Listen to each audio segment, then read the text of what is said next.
Alright, ladies and gentlemen, Baron here, and I am going to do a little bit of a review and historical session like I have done for the Focke-Wulf 190 and for the Yak 9T. But this time I'm gonna spice it up a little bit by adding a challenge at the end of the video. And I'll talk about it a little more later.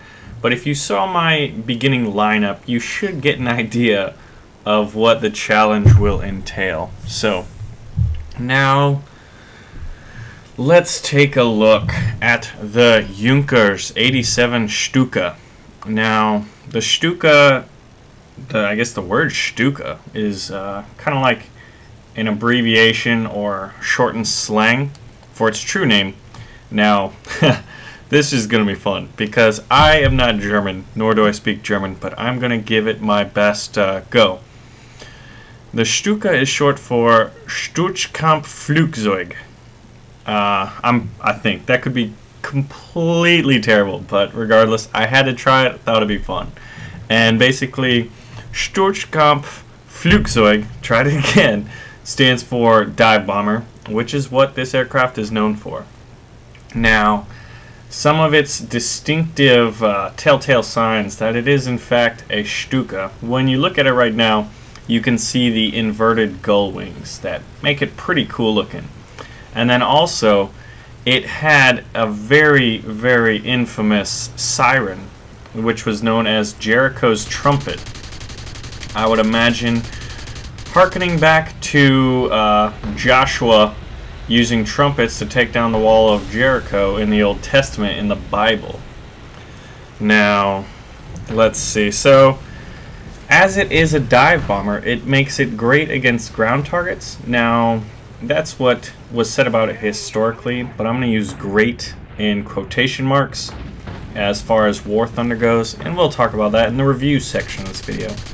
But granted, as it is good against ground targets, it needs decent fighter support to basically keep this thing from getting shot out of the sky, which is likely to happen very shortly in this here video because I'm pretty far behind enemy lines. So, and right now I believe I'm flying my Ju-87 D5, which has cannons, two 20mm cannons, as well as 3 bombs. I think it's 500 kilo and two 250s or pounds. Either way, didn't really look at it. That's not what we're here to do. So let's look at the operational history of this very renowned aircraft, very distinctive aircraft, and that one's gone. Its first flight was in 1935, but its first combat was in 1936 in the Spanish Civil War, where the German Luftwaffe sent over its Condor Legion and to support the nationalists. And it was pretty successful in its role as attacking ground targets. And one notable example of the German Luftwaffe just learning and experimenting with tactics and perfecting them in order to get ready for what they were about to do in their quest for Lebensraum was that they bombed the living shit out of the small Spanish town of Guernica. Now, for those of you art aficionados, oh, don't you just love the sound of that 37mm cannons? For those of you art aficionados, look up the Dali's Guernica, and that was inspired by the Condor Legion's just bombing destruction of a small Spanish town. Now, while the Stuka was very effective during the Blitzkrieg, where they largely fought, smaller nations, the early stages when they just grabbed a lot of land rather quickly, the Stuka's, I guess, downsides really started to show during the Battle of Britain. And the shortcomings of this aircraft, which you will notice when you play this game, so you could say that it is rather historically accurate. It's historically accurate, but from a gameplay point of view, this is kind of a, you just got to be a fan, or you just want to challenge, or you just want to try it out once or twice in order to have you fly this game. Fly this plane. Once I got new aircraft, this thing did not hit the lineup for quite a while. And look at me trying to maneuver this bad boy. But yeah, so it had poor maneuverability, as you could probably see from me attempting to, you know, do stuff I would do when I would be dogfighting in my Spitfires and my Yaks and stuff like that, or in my anything Japanese. And it also has poor speed, which you'll see, like, if you give up your speed, you do those silly turning maneuvers that I was doing here, it's going to take forever to build that speed back up. So you're going to have to go into dives and whatnot. So yeah, for the same reasons why this thing is such, you know, so difficult to fly in arcade mode is why it was so hard to fly in real life. Not very good maneuvering, not very good speed, and then you could, if you lost your speed, you know, say doing loops like I am right now, then naturally you would be hard pressed to build it back up again. Now, and in this game is kind of like, you can imagine that in World War II, once Germany lost air superiority, Stukas just made excellent targets, and personally I'd consider these battles kind of like losing air superiority, and that you're fighting over it. So I feel like I like to target Stukas because I know how poorly maneuverable and, you know, slow they are. So they make great targets. So in this game, you kind of are a target. So just like in World War II, once the Germans lost air superiority, these things just started dropping like flies. So too does it carry over into this game, in my opinion.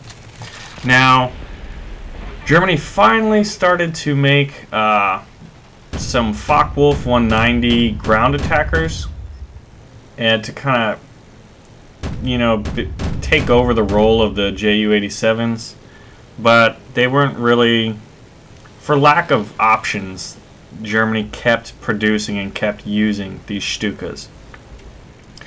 And over the course of its production from like 1936 to 1944, they've estimated that over 6,500 of all the Junkers 87s were produced in all of its different models. And the models that we have to play in War Thunder, you have the B and R, which are level 3s, the D3 and the D5, which are level 5, and then you got the G1 and G2, which are level 7.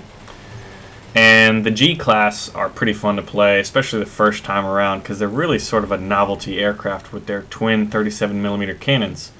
Now you'll see me just chewing up that aircraft right there, but historically these 37mm cannons were used to kill Soviet tanks.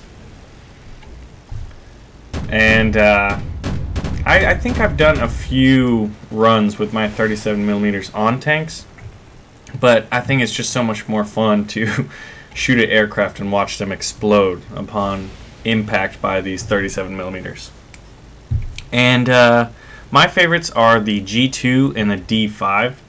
The G1 only has a very small magazine for 37mm, so it is a little tough.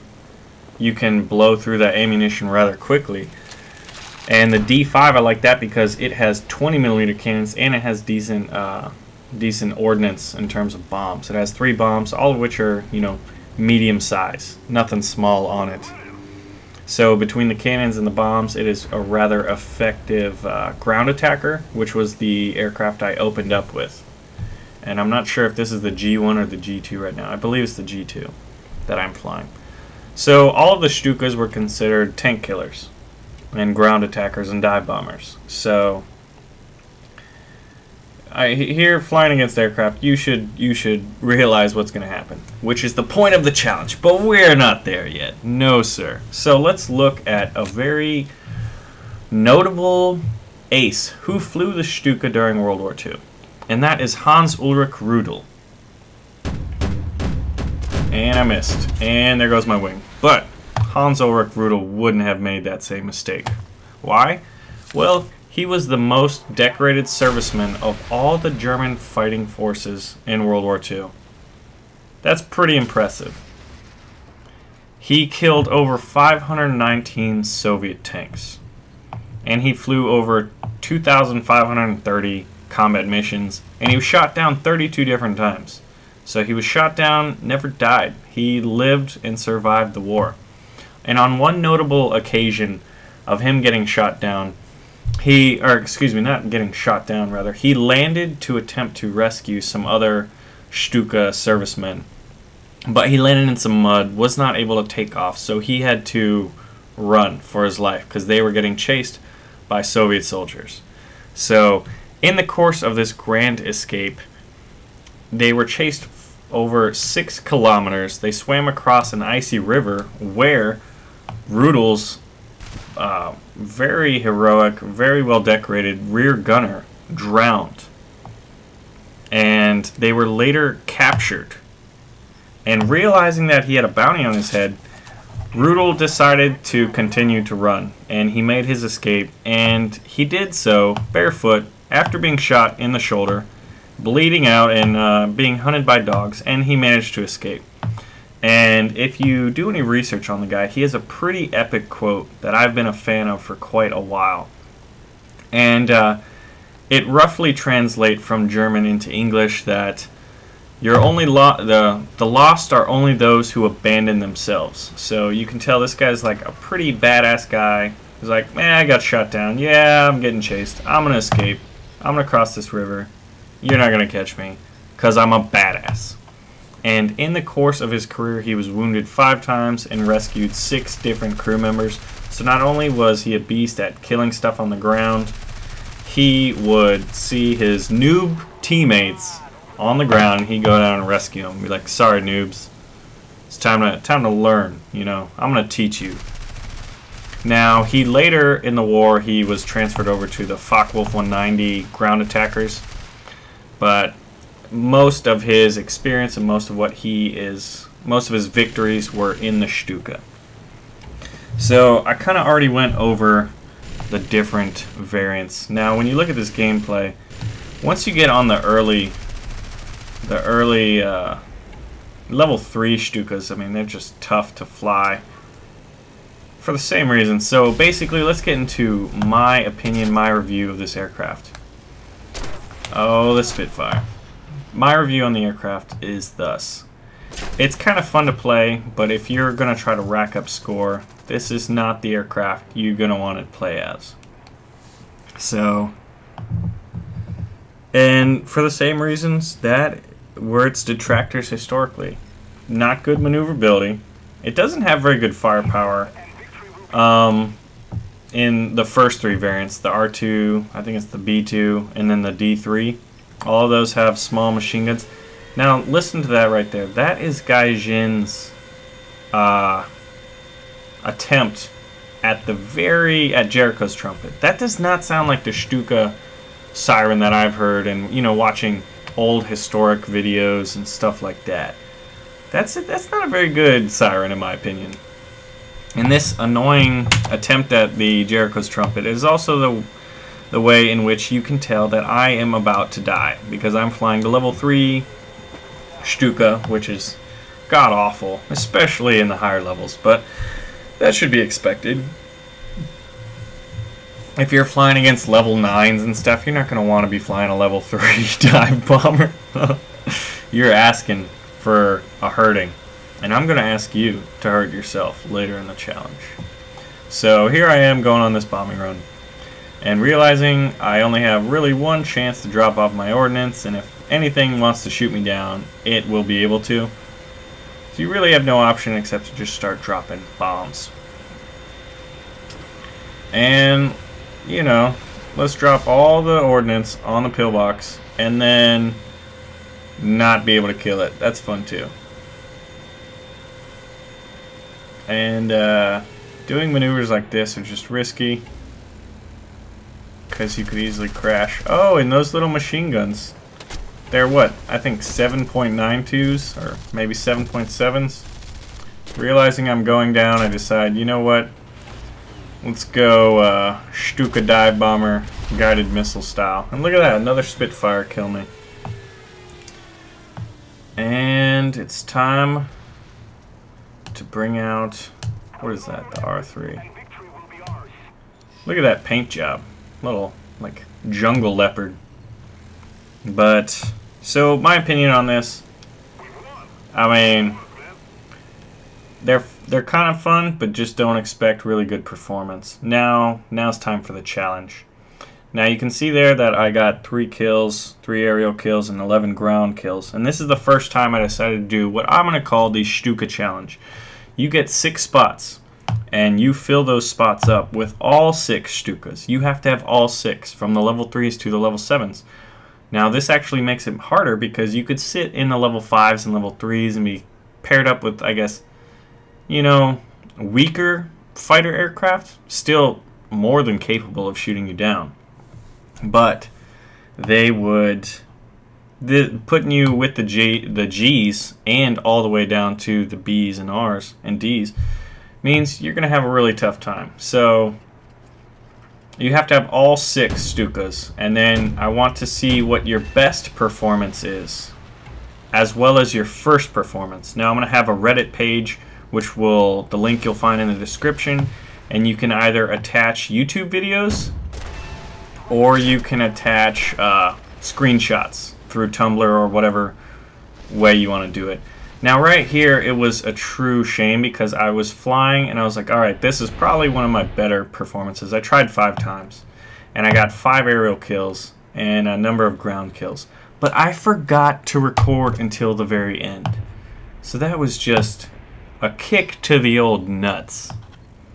But so now you know my opinions on it. You have a little historical background and you got my review. Yeah, and now you know about the Stuka challenge, and so I'm excited to see. So remember, the rules are all 6 Stukas and only those 6 Stukas. And then I want to see your first gameplay to see how it is before you've adapted to the Stuka suck.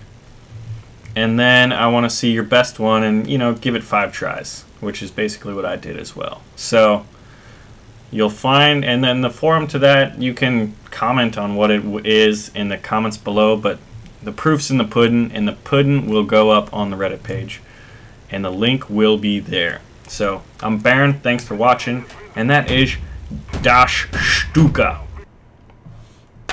The end. Oh, my cannons weren't ready. Awareness, gentlemen.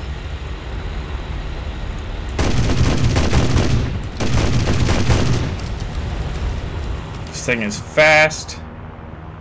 You just got to get a feel for the 37mm.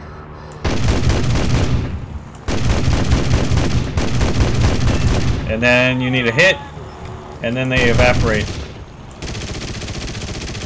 See, look at that. That's what one machine gun will do. Not a whole lot. I'm going to get into a little bit of a loop. Watch out for that kitty hawk. And get in behind them.